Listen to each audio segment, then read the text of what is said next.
Hello, नमस्ते सभी को। मैं आपका दोस्त और शुभचिंतक प्रशांत आपके फेवरेट चैनल टेक्नोप्रैक्स पे लाया हूँ एक नया वीडियो। वीडियो का टॉपिक थोड़ा पुराना हो सकता है, लेकिन मैंने हमेशा देखा है कि जब मैं डोमेस्टिक या इंटरनेशनल ट्रैवल करता हूँ, तो जो हमारे बुजुर्ग लोग हैं या मेरे मम्मी पापा के एज की कैटेगरी के लोग हैं, उन्हें थोड़ा सा ट्रैवलिंग में दिक्कत आती है यहाँ वहाँ ढूंढने में। तो उनके लिए मैंने एक नया वीडियो तैयार किया है, जो कि डोमेस्टिक और इंटरनेशनल ट्रैवल या आप बोल सकते हैं अंतर्राष्ट्रीय या घरेलू उड़ानों के ट्रैवल के लिए। तो आइए शुरू करते हैं आपके फेवरेट चैनल टेक्नोप्रैक्स पे। मैं अपने वीडियो में बार बार इंटरनेशनल यानी कि अंतर्राष्ट्रीय या डोमेस्टिक यानी कि घरेलू उड़ानों के बारे में डिस्कस करते रहूंगा। तो ये दोनों टर्म जो है इंटरनेशनल और डोमेस्टिक बार बार आपको आएंगे वीडियो में। तो पहले तो मैं कहना चाहूँगा कि ये जो वीडियो मैंने बनाया है ये अपने एक्सपीरियंस से बनाया है जितना मैं ट्रैवल करता हूँ। तो इसमें कुछ चीज़ें कभी आगे जाके चेंज भी हो सकती है। तो सबसे बेहतर रहेगा कि जब भी आप ट्रैवल करें तो उसके पहले अपनी बुक की गई एयरलाइन से एक बार संपर्क कर लें। तो आइए शुरू करते हैं पहला पार्ट इस वीडियो का। सो जब आप टिकट बुक करते हैं तो जो आपको टिकट मिलती है तो उस पर एक तरह नज़र डाल देते हैं। उस पर काफ़ी सारी जानकारी होती है, जैसे कि आपका बुकिंग रेफरेंस नंबर होता है ये।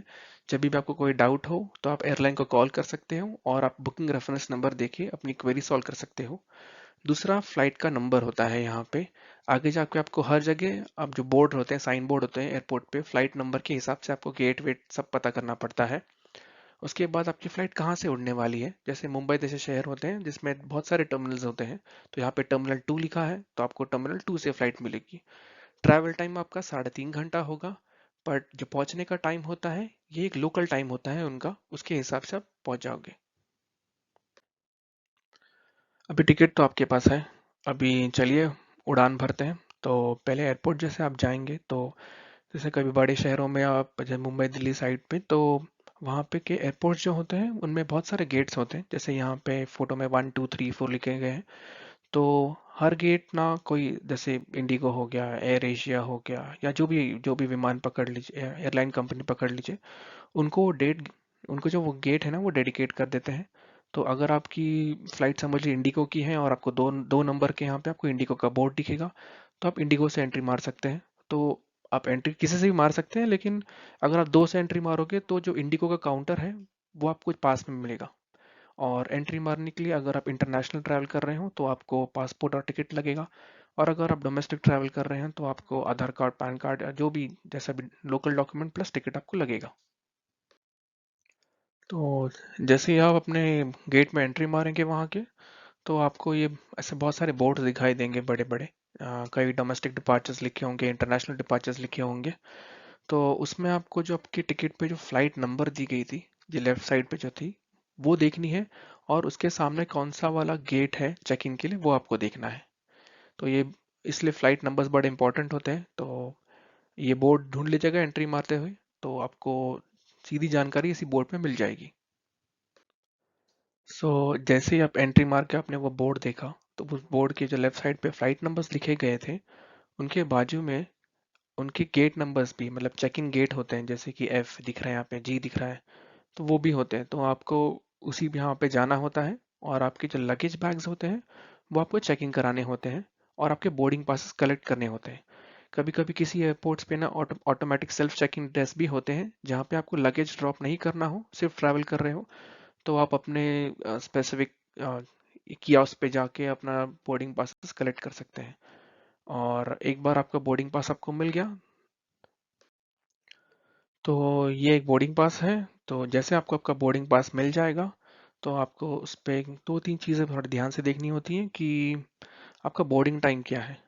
तो आपके बोर्डिंग टाइम के पहले, मतलब बोर्डिंग टाइम बेसिकली होता है कि आप विमान में कब चढ़ने वाले हो, तो उस टाइम के पहले आपको आपके दिए गए गेट पे पहुंचना होता है। और गेट कहाँ पे लिखा रहता है, सेम बोर्डिंग पास के नीचे गेट नंबर लिखा हुआ होता है।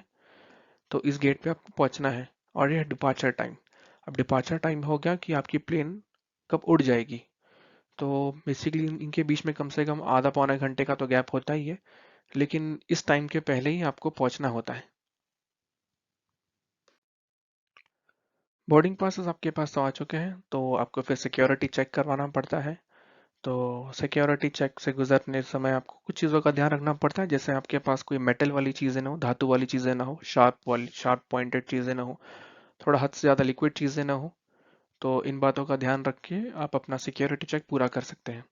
और अगर ऐसे कुछ सामान बाई चांस आपके पास नेल कटर या कुछ छोटा चाकू, कुछ फ्रूट काटने वाला जो कुछ भी मिल जाए, तो आपको वो जमा कर लिया जाएगा और आपको दोबारा नहीं मिलेगा। जब आपका सिक्योरिटी चेक पूरा हो चुका होता है तो फिर आते हैं दो दो गेट्स अलग अलग आते हैं। एक होता है जो इंटरनेशनल है, जो अंतर्राष्ट्रीय उड़ान है, उनके लिए आपको अलग जगह जाना होता है।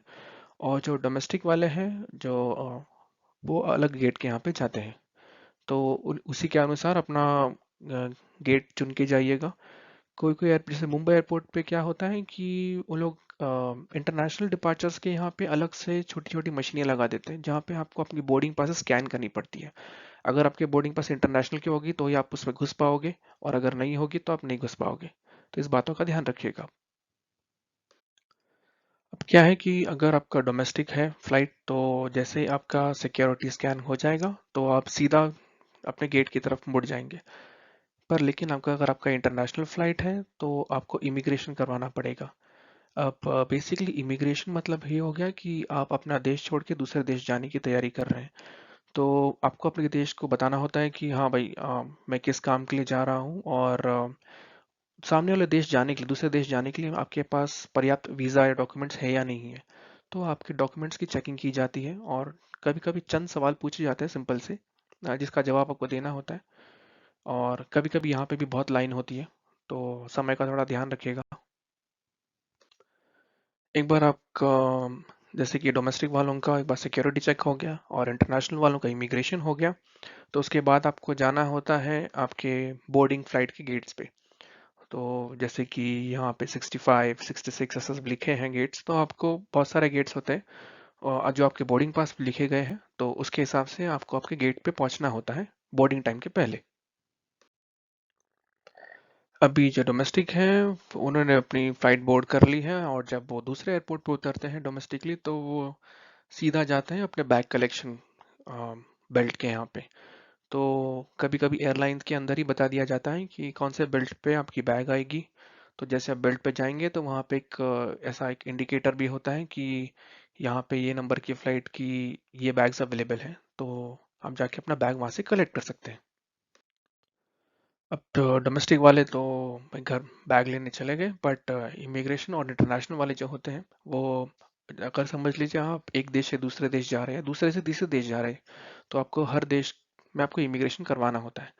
तो जैसे आप दूसरे देश पहुंचे तो आपको वहाँ पे दिखेगा कि वहाँ पे उनके, जैसे कि यूके का फोटो है, तो जैसे कि अगर आप यूके के नागरिक हैं तो उनकी अलग लाइनें होती हैं, और अगर आप दूसरे देशों की नागरिक हो तो उनके लिए अलग लाइनें होती हैं, तो वो लाइन देख कर ही चुने। और वहाँ पे भी यही चेक किया जाता है कि आपके पास उस देश में एंट्री मारने के लिए वीज़ा या डॉक्यूमेंट्स है, या तीसरे देश जहाँ पे आप जा रहे हो उसके लिए अलग से वीज़ा डॉक्यूमेंट्स है। तो यहाँ पे भी कुछ सवाल पूछे जाते हैं आपसे। तो बस ये भी कोई कॉम्प्लिकेटेड प्रोसेस नहीं है। तो कभी कभी क्या होता है ना कि किसी किसी देश में, जहाँ तक मैंने देखा है कि कहीं पे आप जाओ तो कभी इमिग्रेशन पहले करवाना पड़ता है, और किसी किसी देश में कभी कभी सिक्योरिटी चेक पहले करवानी पड़ती है। तो जैसा आप जहाँ पे, जो उस एयरपोर्ट पे जाएं उसके नियम वैसे लागू हो। और अगर आप सेकेंड देश से बाहर निकल के उनके अंदर ही एंट्री मार रहे हो तो वहाँ पे सिक्योरिटी चेक होती भी नहीं है। बस आप अपना इमिग्रेशन करवा लो और फिर वहाँ से निकल जाओ बैग लेने के लिए। यहाँ पे भी सेम इंटरनेशनल वालों के लिए वही कि बैगेज अनाउंसमेंट हो जाती है प्लेन में, तो उसके अनुसार आप अपना बैग कलेक्ट करने जा सकते हैं। और दिए गए जो बोर्ड है यहाँ पे वो आपको बताते हैं कि कौन सी फ्लाइट नंबर के हिसाब से, कौन सी फ्लाइट नंबर का कौन सा बैग, कहाँ पे बैगेज लोड किए गए हैं, तो यहाँ से आप अपना बैग कलेक्ट कर सकते हैं। तो आइए हम एक बार फिर से थोड़ा रिपीट कर लेते हैं, बहुत सारी चीज़ें थी। तो ये मैं इंटरनेशनल और डोमेस्टिक दोनों के लिए है। तो जैसे कि पहली चीज़, आप अपना अपना जो फ्लाइट टिकट है, पकड़ने के पहले फ्लाइट टिकट और ध्यान से देख ले, उस पे जो डिटेल्स दी गई है वो देख ले, कहाँ पे टर्मिनल है, क्या टाइमिंग है, देख ले। उसके बाद हम सेकंड चीज़ देखते हैं कि चेक इन कैसे करें अपने सामान की। तीसरा, जैसे चेक इन होता है तो हमको बोर्डिंग पास मिलती है, और बोर्डिंग पास पे बहुत सारे डिटेल्स होते हैं। उसके अनुसार हम सुरक्षा जांच करवाने के बाद तय किए गए गेट पे जाते हैं। और अगर आपकी डोमेस्टिक यानी कि घरेलू उड़ानें हैं तो सिक्योरिटी के बाद सीधा आप अपने फ्लाइट के गेट पे पहुंचते हैं जो आपके बोर्डिंग पास पे लिखी गई है। और अगर आप इंटरनेशनल ट्रैवल कर रहे हैं तो फिर आपको इमिग्रेशन करवाना पड़ता है, और इमिग्रेशन के डॉक्यूमेंट्स आप रेडी करके रखें जो भी है। और उसके बाद इमिग्रेशन के बाद आपको अपने गेट पे जाना पड़ता है जहाँ पे फ्लाइट पकड़नी है। तो डोमेस्टिक फ्लाइट जो होती है वो उतरते ही सीधा आपको आपके बेल्ट पे जाके आपका सामान कलेक्ट करने जाना है। और अगर इंटरनेशनल फ्लाइट है तो फिर आपको फिर से इमिग्रेशन करवानी होगी। जितने देश से आप घूम के जाओगे या जितने देश में आपको इमिग्रेशन करवानी होगी। और इमिग्रेशन के बाद फिर आप अपने लगेज बेल्ट पे जाके अपना सामान ले सकते हैं। तो इस तरीके से आपका जो इंटरनेशनल और डोमेस्टिक दोनों ट्रैवल है उनकी यात्रा आगे बढ़ती रहेगी। आशा करता हूँ कि आपको आपका बैग जल्दी मिल जाए और उसके बाद आप घर या कहीं घूमने जा रहे हो तो आपकी यात्रा बहुत ही मंगलमय हो। और अगर आपको कोई भी सवाल हो तो आप कमेंट सेक्शन में कमेंट करें, तो मैं उसका रिप्लाई करने की पूरी कोशिश करूंगा।